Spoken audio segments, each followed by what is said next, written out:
We're here at the Portland Art Museum in the European Gallery, standing in front of Gustave Courbet's self-portrait, The Violoncellist, from 1847. Which is a really early painting for Courbet. It's among the earliest groups of self-portraits, and it's a self-portrait in which he casts himself in the role of another creative activity, music. It is a painting that is really about the way that he presents himself in the world. In a sense, a kind of theater. Yes, he emerges, his face, his hands, the highlights on the cello, from this gloom. That surface is built up layer after layer of scumbled, glazed paint. And that's why you get a certain amount of alligatoring, of the splitting of the pigment, because Courbet spends time with this picture. The touch of the brushwork, especially on the face and on the hands, is so glorious, but it seems to embody almost the history of art and the history of rendering human flesh. I think about the Baroque traditions of Velázquez, I think about Rubens. Yes, absolutely. You have this process of the physicality of the hand emerging from the layering of thick and thin paint, transparent and translucent,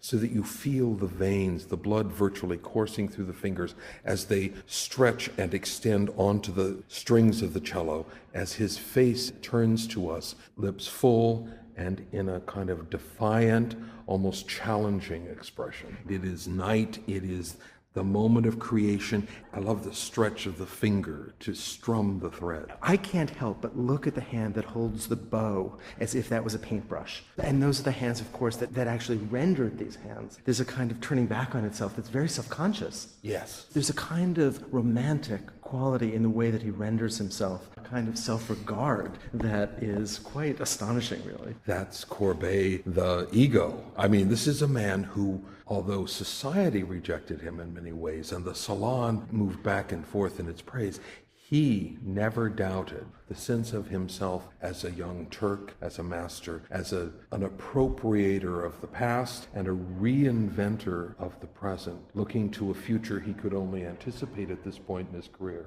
The radical bravery of what he's done in the upper right-hand corner is incredible. Can you tell us a little bit about the sheet music? He takes the portrait he's created of himself and changes his mind. He cuts the upper right-hand corner out and he inserts a rendering of sheet music as if the music is standing there. The tradition, which he himself as an artist rejects, here embodied, I think, by the sheet music. It forms the basis for the second version of this painting, which is in the Stockholm Museum and is slightly smaller than this first version. His willingness to actually cut in, it just seems impossible that an artist would be willing to make that kind of move in the mid-19th century. Oh, it empowers Picasso in the 20th century to cut a corner, to overlap, to re-edit himself in the canvas directly. And to make that visible to the viewer. Public, yes. And to allow that process to be, in a sense, subject. Yes. Well, and that's the modernity of Courbet. He gives us not only the image and the power of that image, but he allows us to understand this is a creation of man.